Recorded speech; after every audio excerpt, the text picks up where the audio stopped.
The first time I walked into a spring house outside Strasburg, in Lancaster County, it was the middle of August.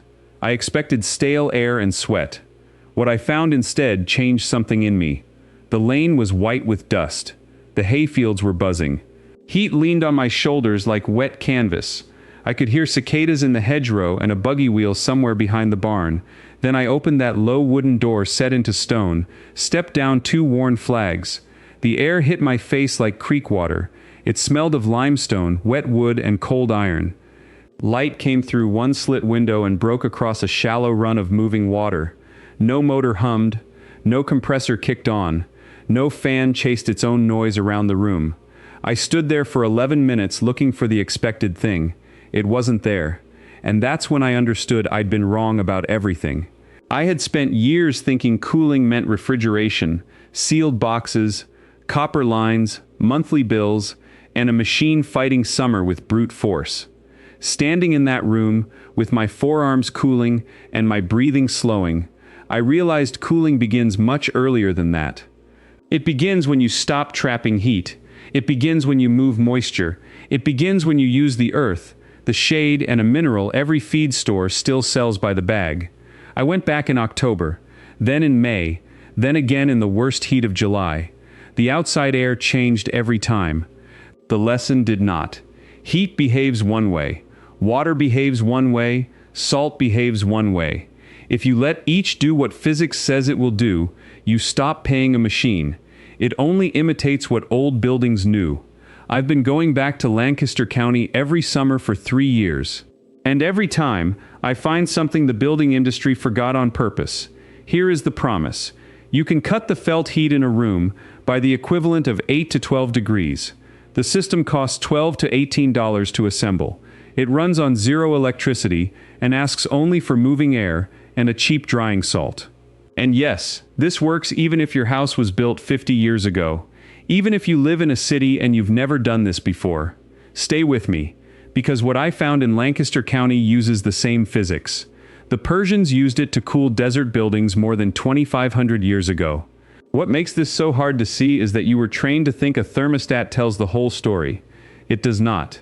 A room at 80 degrees with moving drier air can feel calmer. A sealed room at 74 degrees can feel worse with humidity at 68%. The body reads evaporation, airspeed, radiant heat, and skin temperature all at once. That is why old porches, deep eaves, and open stair halls worked better than their numbers looked on paper. They were not chasing a single reading on a wall. They were shaping the way heat moved through the day. Once you understand that, the whole market changes in front of you. It also gets much cheaper. The second mistake is believing comfort starts when the machine starts. Real comfort starts at sunrise. It starts with shade on glass, hot attic air escaping before noon, and a house allowed to breathe instead of sweat. When humidity rises, your skin loses its easiest path to relief. When the air dries even a little, everything else works harder for you. That includes a damp cloth, a cool wall, a shaded floor, and a night breeze slipping through a high window. Small moves, big difference. The science is brutally simple. Your body does not care only about air temperature. It cares about heat leaving your skin. The United States Department of Energy says evaporative coolers can use about 1/4 as much energy as central air conditioners. They also cost about 1/2 as much to install. That matters because evaporation is not magic. It is heat leaving liquid water, the same way sweat cools your skin when dry air passes over it. But humid air ruins that bargain. When the air is already swollen with water, evaporation slows down, and your house feels sticky at 78 degrees Fahrenheit. That is where salt enters the story. Calcium chloride, the same hygroscopic mineral sold for moisture control, pulls water vapor out of moving air. Oak Ridge National Laboratory has reviewed liquid desiccant cooling as an energy-efficient pathway.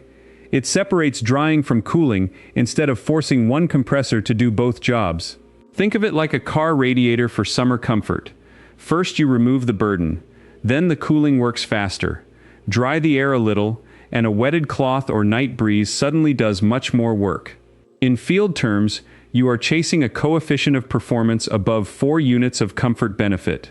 That comes from every 1 unit of low-grade input. Conventional room cooling lands closer to 2 to 3 once humidity is included. That gap is why desiccant-enhanced systems keep showing up in federal research. That gap represents a massive market in equipment, refrigerant, installation, and service every year. And that is why you have never heard of this. There is another number that matters more than people think: dew point. Once indoor dew point climbs, walls hold dampness, bedding feels heavy, and sleep gets worse even when the thermometer looks reasonable. That is why this approach feels so different in practice. You are not only cooling air, you are restoring evaporation to the room and to your own skin. In a well-shaded room with night flushing, brick, plaster, or old-growth floorboards become your thermal battery. They release yesterday's stored heat after dark, then start the next day cooler. If you dry the incoming evening air first, even modestly, that stored coolth lasts longer. The system compounds. A drier room accepts evaporation, a cooler surface absorbs heat, an open upper vent lets buoyant hot air leave. Nothing in that sequence is exotic, nothing requires software. It is the same chain of cause and effect builders once understood without a sales brochure. I first saw the living proof near East Lampeter Township, then again outside Berlin, Ohio. The room was quiet enough to hear glass settle. I remember the shock of it. 91 degrees outside, cool stone under my hand inside, no condenser, no duct roar, just shade, moving air, thick walls, and moisture handled before it became misery. An Amish man named Eli laughed when I asked where the cooling unit was. He pointed to the vented gable, the shaded water channel, and a shallow crock beside the intake shelf. "You dry the bad air first," he told me. "Then the house does the rest." His family had used some version of that approach for 4 generations. He said the knowledge came with their people from the Palatinate through Pennsylvania.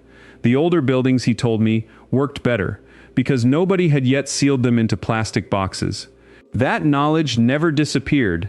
It was set aside. It was waiting. A 1935 United States Department of Agriculture Farmers Bulletin still recommended gable louvers, attic air circulation, insulation, and cross-ventilation. It said those features kept houses cool in warm climates. The manuals knew, the houses proved it. Later, at Hopewell Furnace in Pennsylvania, the National Park Service preserved the same logic in wood and stone. Their spring house still runs 56-degree Fahrenheit water through the cooling room. That room stored milk, meat, fruit, and vegetables long before anyone spoke in BTUs.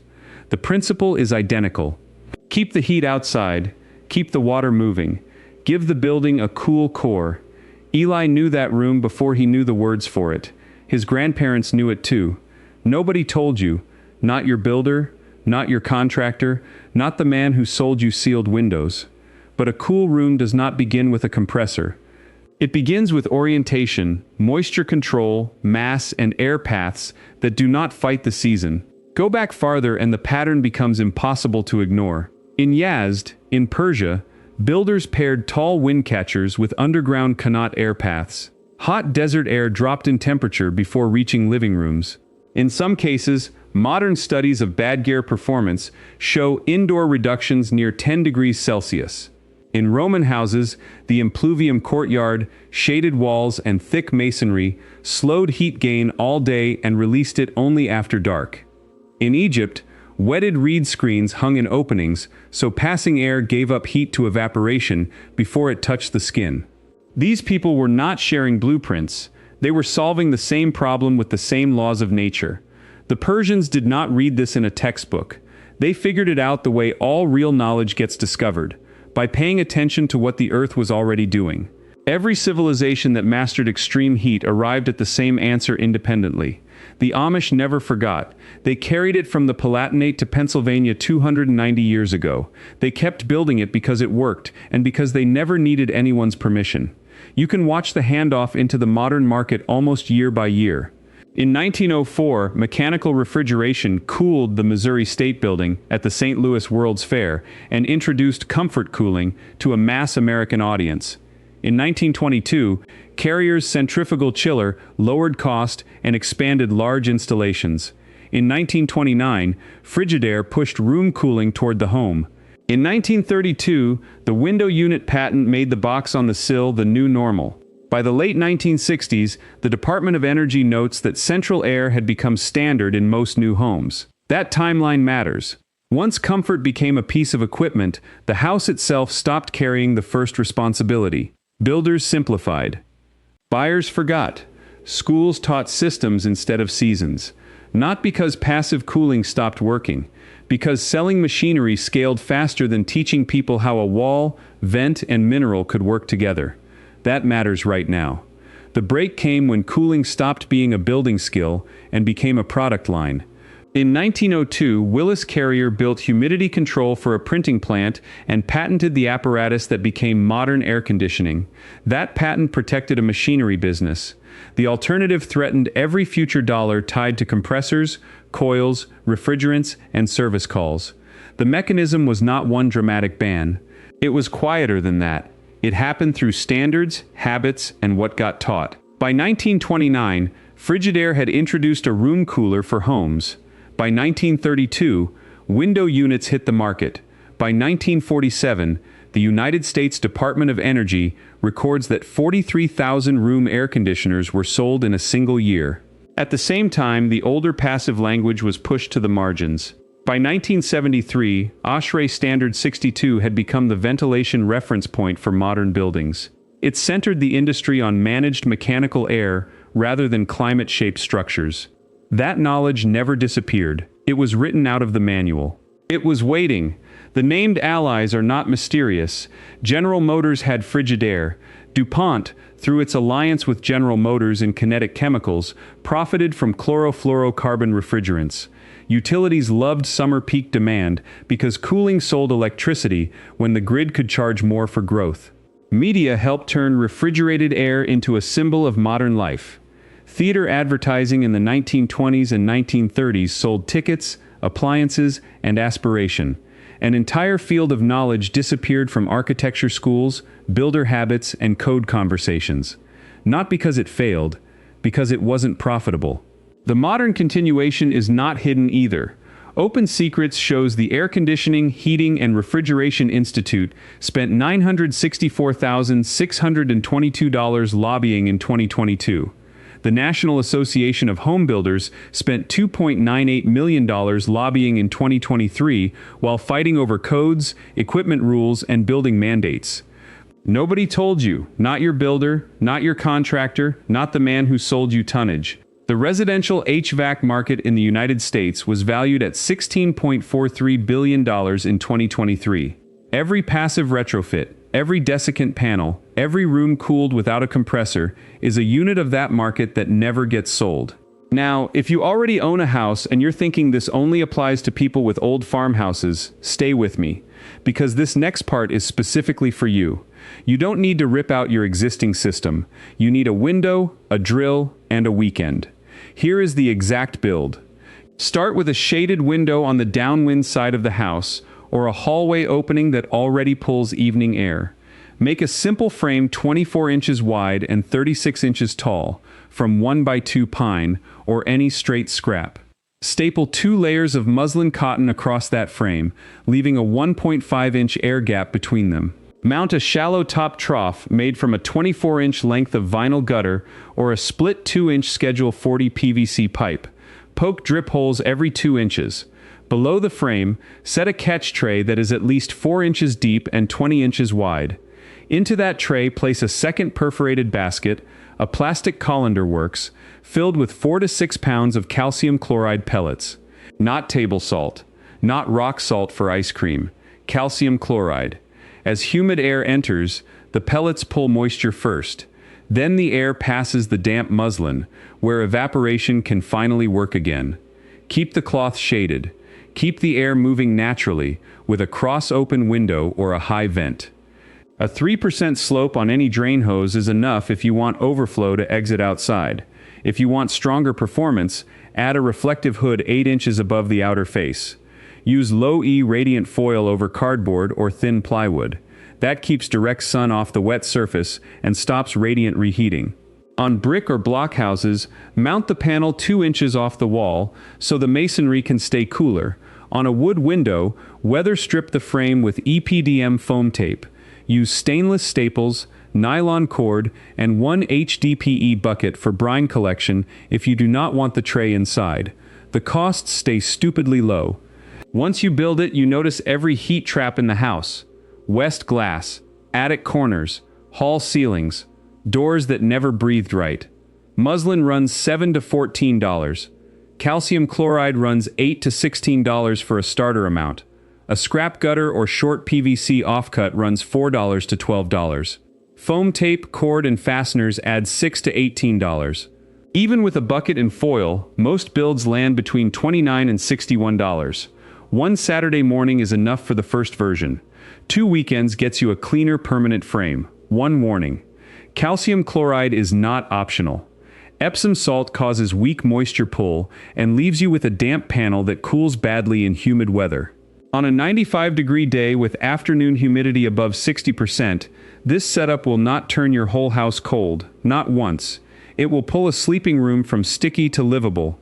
Felt temperature often drops 8 to 12 degrees, and air temperature trims 3 to 5 degrees near the intake. Refresh the cloth daily in a heat wave. Replace or regenerate the pellets once a season. Your conventional system costs $5,600 to $11,400 to install. It costs $146 per month to run in summer and lasts 12 to 18 years before landfill.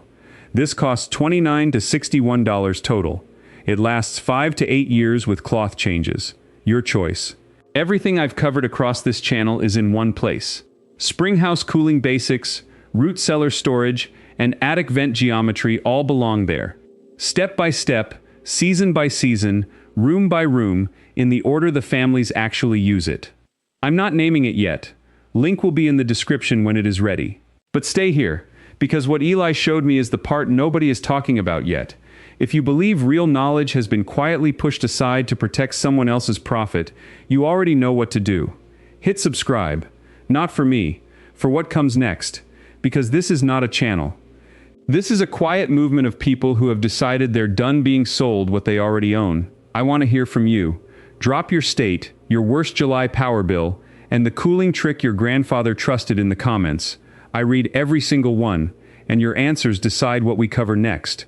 Next week, I'm going to show you what a 1935 USDA bulletin proves about attic heat and vented roofs. Most houses cook from the top down. The technique uses nothing but hydrated lime, foil, and an air gap.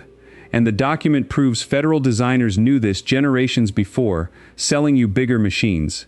You're not going to want to miss that one.